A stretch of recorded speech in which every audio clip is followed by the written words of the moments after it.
Syndicate আমরা কিছু করতে পারতেছি না, পরিষ্কার বলছে।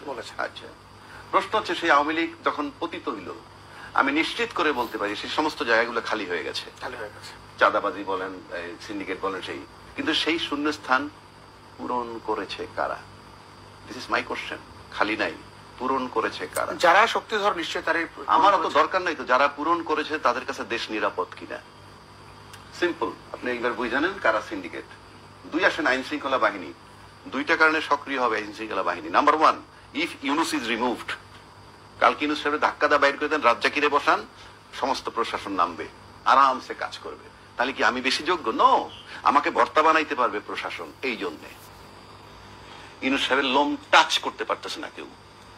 বাংলাদেশে ইউনুস সাহেবের লোম টাচ করার কোন লোক নাই। আমি যদি প্রধান উপদেষ্টা আর ইউনুস সাহেব যদি স্বরাষ্ট্র উপদেষ্টা বানায় রাখি, তাও একই কাজ হবে। His presence in the state is enough. আরেকটা যদি বলেন যে ইউনুস সাহেব থাকবে না, নির্বাচন হবে, ইউনুস সাহেব থাকবে অন্য কোন প্রক্রিয়ায়, রাষ্ট্রপ্রধানরে সরাই দেন, তাতে আইন শৃঙ্খলা বাহিনী কাজ করবে। কারণ আইন শৃঙ্খলা বাহিনী দেখতেছে অর্ধেক আমাদের আছে। কারণ গেজেট অফিসারের চাকরি যায় রাষ্ট্রপতির কলমের খোঁচায়, চাকরি অ্যাপয়েন্টমেন্ট হয় তার কলমের খোঁচায়। হি ইজ অ্যালাইভ, সে আছে। সুতরাং ভয় তাদের কম।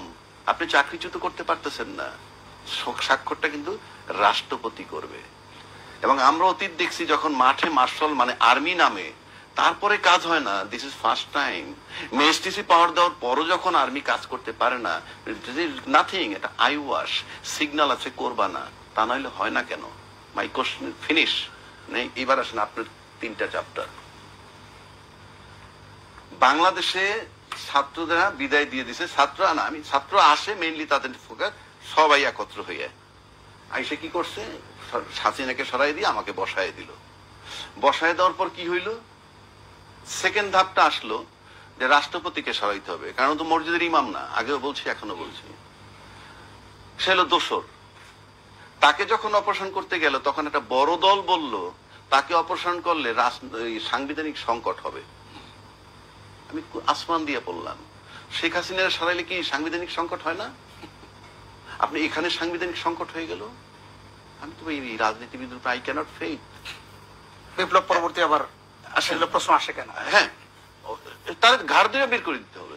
আচ্ছা, এরপর যখন এই ছাত্র একটা শক্তি হইল, এখন বিশাল শক্তি, কিন্তু ছাত্ররা কেন ছাত্ররা শক্তি সেটাও বলে দিচ্ছি। যেহেতু প্রশাসন মাঠে নাই, বাংলাদেশ সব রাজনৈতিক দল যেই ক্ষমতায় থাকুক, মাঠে তার রাজনৈতিক কর্মী কিন্তু থাকে। তার মানে রাজনৈতিক যে দলটা ক্ষমতায় যায়, তার মাঠের শক্তি তার কর্মী বাহিনী। ইউনুস সাহেবের সেটা নাই। তা আপাতত ইউনুস সাহেব না বললো এই ছাত্ররা তার পক্ষে কাজ করবে। এই জন্য করবে, ইউনুসের নিয়োগকর্তা তারা। এক, দুই, প্রশাসন ইউনুস সাহেবের নন কোঅপারেট করে অ্যাবসলুটলি। শেখ হাসিনা ওভারসিজ বৈশে বৈশে যখন বলছে 2 মাসে ফেলে দিব, পুলিশের উপর একটা আস্থা আসছিল পুলিশের, আমাদের উনি ফেরত আসতেছেন। 7 মাস পার হওয়ার পর কিন্তু পুলিশ কিছু নামতেছে মাঠে। হায় রে আল্লাহ, এ তো মহামিক মুসিবত, 2 মাসে তো কিছুই হয় নাই। তারপরে 25 তারিখে যে সেনাপ্রধান ভাষণ দিল, আমি মনে করি নতুন ছাত্র নতুন দল গঠন করার ব্যাপারে সেনাবাহিনী এটা অনুপ্রেরণা হিসেবে ছাত্রদের নেওয়া উচিত। লং রানে বলবে আপনার কথায় আমরা এই দল গঠন করছি। কেন? আপনি বলছেন স্বাধীনতা সার্বভৌমত্ব বিপন্ন হতে পারে, এবং বলছেন যে আপনার কিছু করার থাকবে না। তো আপনি যখন কিছু করার থাকবে না, তখন আমার সমাজ গড়ে তুলতে হবে। সুতরাং এই ছাত্ররা সেই জন্য গড়ে উঠছে।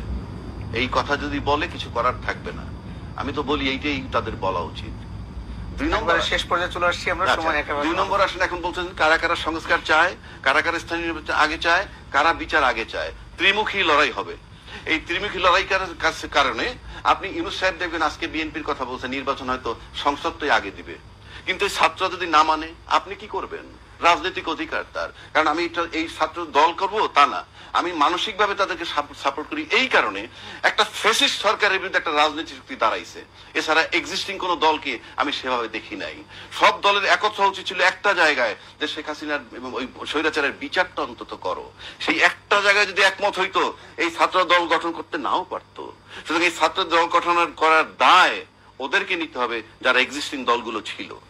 সুতরাং এটার দায় তারা। এখন ইউনুস সাহেব যদি নির্বাচন দেয়, আমি মোটামুটি নিশ্চিত নির্বাচন হওয়ার সম্ভাবনা খুবই কম। কারণ 3টা ফোর্স প্যারালালি চলবে।